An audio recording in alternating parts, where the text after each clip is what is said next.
You're listening to 2024 in Review, a look back at some of the most compelling conversations and stories of the year, from True Crime Today and the Hidden Killers Podcast.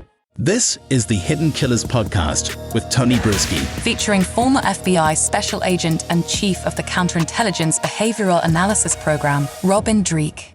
The surveys are going out in the Bryan Kohberger case, but surveys that it's not from the actual state or from the county for getting jurors polled. It's literally from the defense. Surveys going out to potential jurors. Don't have a copy of it to know exactly what was being asked, but questions are being asked. And Taylor behind this move, and the judge saying, stop, you really shouldn't be doing this. Joining me to discuss, Robin Dreeke, retired FBI special agent.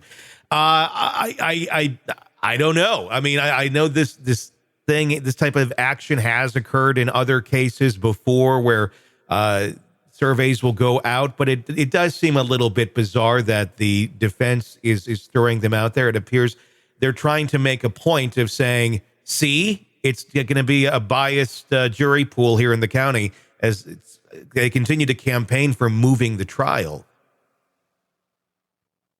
Again, we've said it every single time, Tony, and I'm going to say it again right here. If you ever know anything that did anything wrong, hire her.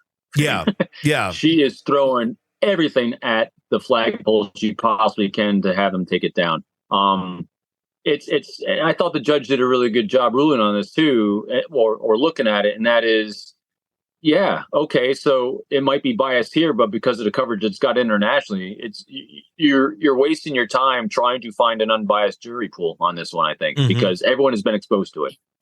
Very much so. Taylor argued that the survey was meant to gather information of what potential jurors had already been exposed to through media, not to spread information.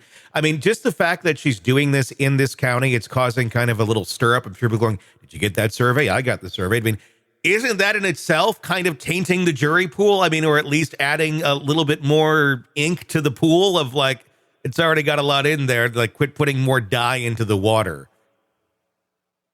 You would think so, because she's setting herself up to do an appeal on herself.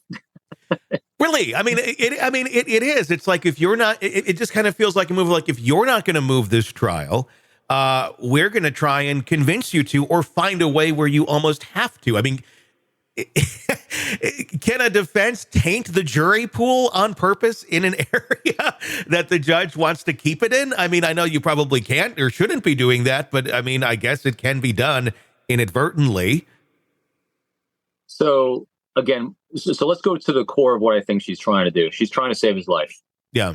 And the way you save a life, and the way you save a life here is to have it not be unanimous on a jury. Yeah. And if she can get one person to say, I doubt this because of X, Y, and Z, or she can then claim that someone was tainted or biased on the jury. I mean, there's a lot of things I think she's trying to equip herself with to save his life. And so that's why I think you're seeing everything thrown out here, because I don't think she's going, I mean, realistically, from everything we've seen, again, we don't know everything yet because it obviously is still not in jury time. I mean, in prosecution time yet in court. But from everything we're seeing, she is going to throw everything she can at the board to try to get doubt. And that's what she's going through. She's going in the court of public doubt.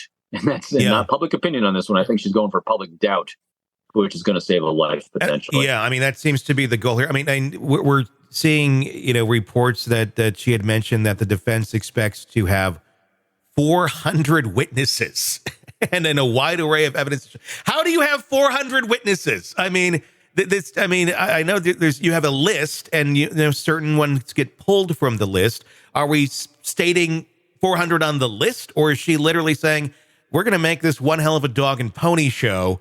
And it's our time. We can call out whoever we want. I mean, it's almost like we're going to mess with the rules and the fundamentals of the of this proceeding just to create the doubt. Well, if you can bring 400 people and all you, I mean, think about it. If you're trying to sow doubt in someone's mind, and you throw all these people in there, well, if not this person, maybe this person. If not this person, maybe this person. So she'll just keep, and also, if you can't get all 400, and she said there's 400, she'll claim, well, prosecution said I couldn't have 400. So there's more doubt. I mean, so it's doubt doubt. She, in my mind, is in the realm of sowing doubt. Yeah. And that is potentially the only thing I think that can save Koberger from the death sentence. I mean, it feels like someone who's playing a video game and putting the cheat codes in, where it's like, you suddenly have 400 extra lives. You know, it's like, what are you like? How? Like, it's just, it just goes against logic of just how this should be proceeding on a sane level. Great analogy. Although I don't know if it's you actually have the cheat codes that you're putting in. I think she's searching for all those cheat codes. But she keeps Googling what cheat codes. She gets another conglomeration. Yeah. And she's going to throw it out there and throw them all in to see if any of those work. But again, one objective. Yeah. And that's save a life. I literally think that's it. And she's good at it so far. April 17th, the hearing is going to be focusing on Koberger's possible alibi defense, and not a trial date, but still on the alibi. But we're still on the alibi. And last year, they did provide some brief information about a possible alibi. I mean, all they did say is that he was driving around and he likes to drive at night. But they also said that there is evidence corroborating Mr. Koberger being at a location other than the King Road address. That could mean he's across the street in his car. I mean, that's other than the King Road address if we're going to play semantics with it. But, I mean, if there was an alibi, wouldn't we know about it by now? I mean, if there was a legit something you could say, wouldn't it have been said so they could move on with their lives and Koberger wouldn't be sitting in prison and having his name continue to be slaughtered through the media if there is an actual alibi? You would think so. Doubt. Yep. That's it. And so if the alibi doesn't materialize, then it gets people thinking, well, maybe there was an alibi. Maybe there was something. Again, that word maybe is the word that I think she's really focusing on. Maybe it was this. Maybe it was this. Maybe there is an alibi. Maybe there's not an alibi. Maybe there are 600 or 400 potential people that are going to show up as witnesses. That word maybe is what I think the key to her case is, because there's nothing else that we see anyway. Yeah, I don't know where it would possibly go. It just... It's been a great commercial for Ann Taylor as an attorney, this case so far. And I think that's part of it as well. You know, I think my cynical part of my brain is every great defense attorney is not just thinking about this case, they're thinking about the next case they'll get based on this case. Want to listen ad-free? Want advance access to all of our interviews before anyone else?